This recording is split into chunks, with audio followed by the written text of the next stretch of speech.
करते हैं। इधर उधर देखते हुए एकाएक उनके आंगन में के बगल में नजर पड़ जाती है सज्जनों।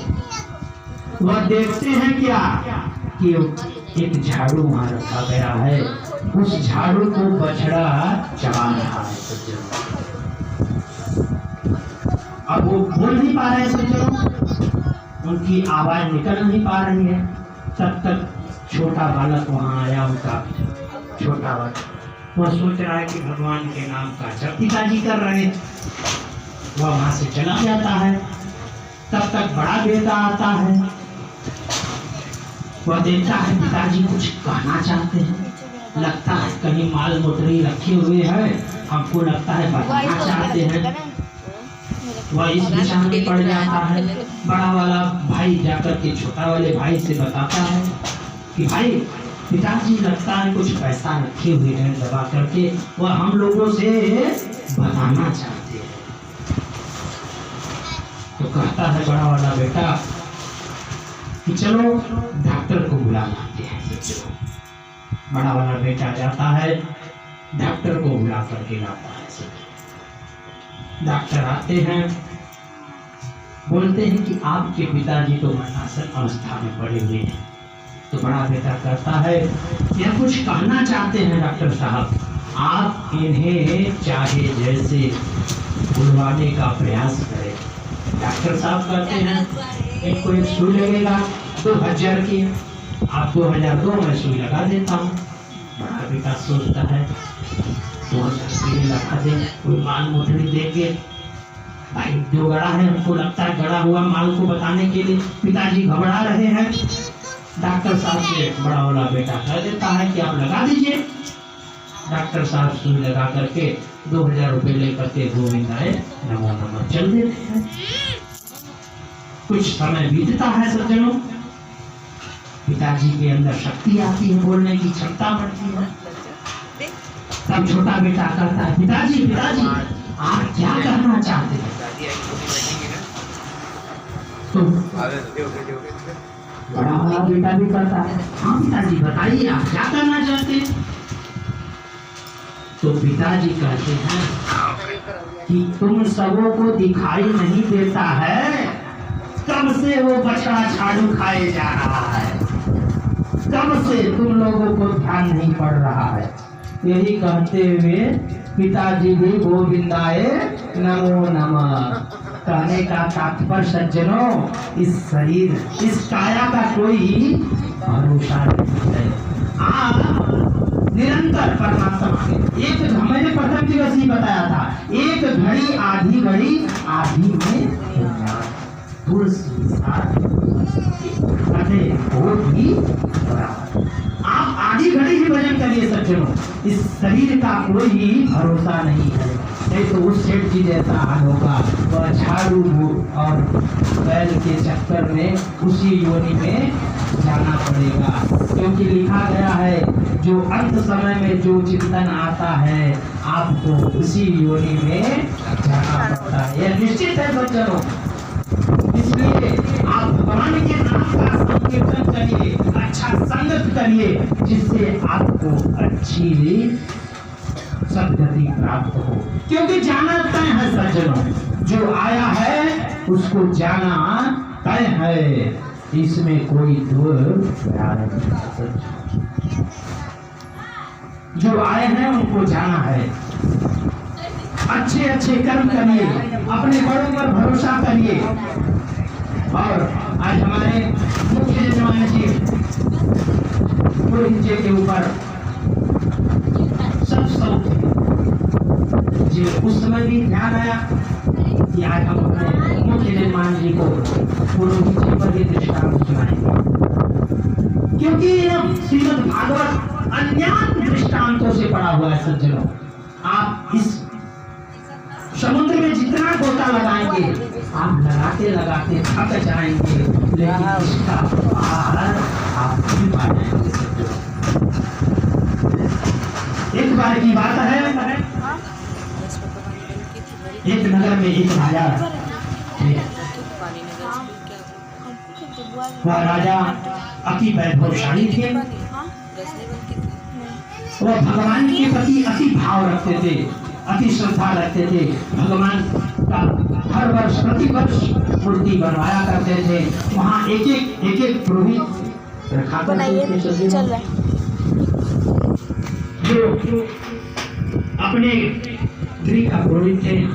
उन्हें अपने नित्य कर्म में, अपने पूजा पाठ में अपने घर पर रखे थे। एक दिन उनके ऐसे मन में विचार आया कि मैं हमारी इष्ट देवी, उनकी इष्ट देवी, प्रत्येक मनुष्य को एक इष्ट बनाना चाहिए। सच्चे चाहे जो हो, माता पिता को इष्ट बनाइए, गुरु को इष्ट बनाइए या किसी देवी देवता को इष्ट बनाइए, लेकिन इष्ट बनाना चाहिए। सच्चे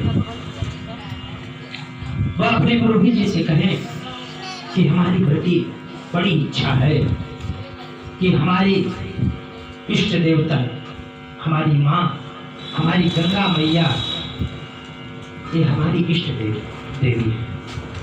इसलिए हे पुरोहित जी, आप नित्य एक मन दूध का अभिषेक किया करिए। पुरोहित जी ने कहा ठीक है महाराज, आपकी जैसी आज्ञा।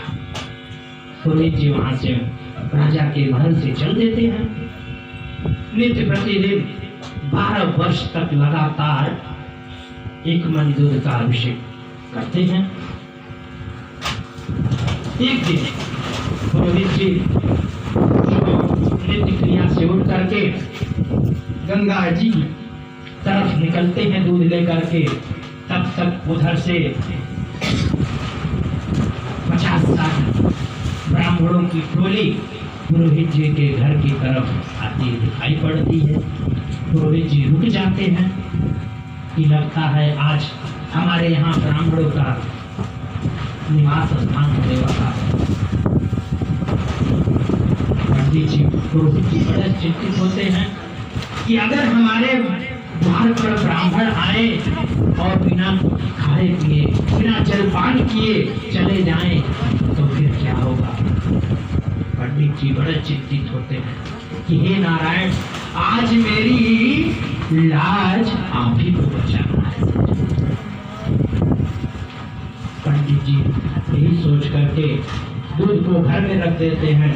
जो ब्राह्मण अतिथि आते हैं उनको उचित आसन देकर के जलपान कराते हैं। जो तथा पत्रम पुष्पम फलम तोयम यो मे भक्त्या समर्पये। जो भी पत्र पुष्प हो, आपके दरवाजे पर कोई भी आतिथ्य आ जाए या कोई गरीब भिक्षा मांगने के लिए आ जाए तो आप दे देना चाहिए। पुरोहित जी मन ही मन सोचते हैं कि आज गंगा जी को दूध न चढ़ा करके आज जो आतिथ्य ब्राह्मण लोग आए हैं उनको खीर बना करके खिला दे। मन में ऐसा सोचते हैं। अपने पत्नी से कहते हैं। पत्नी को यह बात अच्छी नहीं लगती है, क्योंकि भाई यह राजा का आदेश है कि आप नित्य गंगा जी में भाई 1 कुंटल या 1.25 किलो या कुछ भी आप चढ़ाना है। आपको 1 मन का दूध का भोग लगाना है, अभिषेक करना है। अगर उनको पता चलेगा तो हमारी क्या दशा। पत्नी कोई बात पुरोहित जी नहीं मानते और दृढ़ निश्चय करते हैं कि मैं आज यह दूध से जो खीर बनेगा मैं ब्राह्मणों को खिलाऊंगा। मन में सोचते और बनाना प्रारंभ करते हैं। नारायण नारायण भगवान के नाम का जप करते हुए, सुमिरन करते हुए प्रसाद बनाना प्रारंभ कर देते हैं। सज्जनों, जब प्रसाद बन जाता है सभी ब्राह्मणों का हाथ पैर धुलवा करके प्रसाद पवाते हैं। तत्पश्चात सभी ब्राह्मण प्रसन्न होकर के आशीर्वाद देते हैं। मंत्रार्था शपला संतो पूर्णा संतु मनोरथा। हे ब्राह्मण देव, जो भी तुम्हारा मनोरथ हो वह सिद्ध हो, वह सभी ब्राह्मण आशीर्वाद दे करके चले जाते हैं। रात हो जाती है सज्जनों। उधर राजा को स्वप्न आ जाता है। गंगा जी इष्ट देवती है, इष्ट देवी है तो भाई स्वप्न आ ही जाएगा हमको। वह नित्य पूजा करते थे इष्ट देवता का। और स्वप्न में आते हैं कि हे राजन, आज जो तूने खीर बनवा करके मुझे भोग लगवाया, मैं उससे आज बहुत प्रसन्न हुई। राजा सुबह उठते हैं, यानी आज तक हमें 12 वर्षों तक हमारे पुरोहित ने हमें धोखा दिया, ऐसा मन में विचार करते हैं। द्वारपाल को भेज करके पुरोहित जी को बुलवाते हैं। इधर पुरोहित जी डरे हुए कि अरे आज हमने क्या गलती कर दिया, कहीं राजा को पता तो नहीं चल गया कि हमने खीर बनवा करके पंडित जी लोगों को खिला दिया। मन में ऐसा विचार करते हुए डरे हुए, अगर कोई बड़ा बुलाए तो डर तो लगेगा ही कि हमने कौन सा गलती किया। वह डरे हुए राजमहल में जाते हैं, प्रणाम करते हैं। जी महाराज, आदेश करिए, किस कारणवश आपने मुझे राजमहल में बुलाया। महाराज कहते हैं, हे पुरोहित जी, आप प्रत्येक वर्ष जो 12 वर्ष बीते हैं, आप रोज दूध चढ़ाया करते थे कि नहीं करते थे। अब पुरोहित जी ध्यान लगने लगा, लगता है राजा को पता हो चुका है। वह सोचते रहते हैं कि अब क्या मैं करूं। तो पुरोहित जी ने सत्य वचन में बोल दिया कि हे राजन, मैंने 12 वर्ष तक निरंतर दूध गंगा मैया को अर्पण किया। कल हमने खीर बना करके हमारे यहाँ अतिथि भाव में ब्राह्मण देवता आए थे, मैंने उनको अर्पण कर दिया। यह बात सुन करके राजा के नेत्रों से गंगा यमुना बहने लगी। सज्जनों, बात करने लगे, क्या मैया हमें इतना स्नेह करती हैं, इतना प्यार करती हैं, और ब्राह्मण देवता के चरणों में राजा गिर पड़ते हैं कि हे प्रभु, आप जैसा हमारे नगर में अगर पुरोहित हो तो सभी लोगों का जन कल्याण होता रहेगा। कहने का तात्पर्य सज्जनों, राजा ने आदेश दे दिया कि हे पुरोहित जी, आज से आप जीवन पर्यंत, जब तक आपका जीवन रहेगा, एक मन दूध का आप खीर बना करके ऐसे ही ब्राह्मणों को पवाएंगे। ऐसा राजा का आदेश पा करके वहां से पुरोहित जी चल जाते हैं।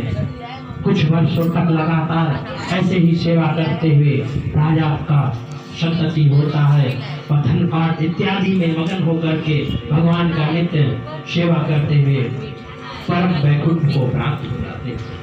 कहने का तात्पर्य सज्जनों, हमारा इन अन्यान दृष्टांत के माध्यम से समझाने का तात्पर्य सज्जनों कि आप भक्ति करिए, परमात्मा की भक्ति करिए। या मैं नहीं कहता हूँ कि बस कोई फोटो रख करके पूजा करिए, ऐसा नहीं। अपने माता पिता का सेवा करिए, उनसे बड़ा कोई नहीं है। आप अगर भक्ति करेंगे तो आपको परमात्मा निश्चित मिलेंगे, इसमें संशय नहीं है। इन्हीं शब्दों के साथ अपने वाणी पर विराम। आइए 2-4 बार संकीर्तन, तत्पश्चात हमारे गुरु भाई, हमारे प्रिय अनुज ब्रजेश कुमार त्रिपाठी जी आएंगे, आपको भगवान की अमृतमयी कथा का शाश्वत कराएंगे। हरि हरि गोविंद नारायण, हरि हरि गोविंद नारायण, हरि हरि गोविंद नारायण, हरि गोविंद नारायण, नारायण हरि नारायण, नारायण हरि नारायण, नारायण हरि नारायण, नारायण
लक्ष्मी नारायण भगवान की जय। श्री वृंदावन बिहारी लाल की जय। श्रीमद् भागवत महापुराण की जय। श्री शुकदेव भगवान की जय। व्यास महाराज की जय। गंगा महारानी की जय। अपने अपने माता पिता की जय। आज के आनंद की जय। कच्चा महाराज की जय। जय जय श्री राम।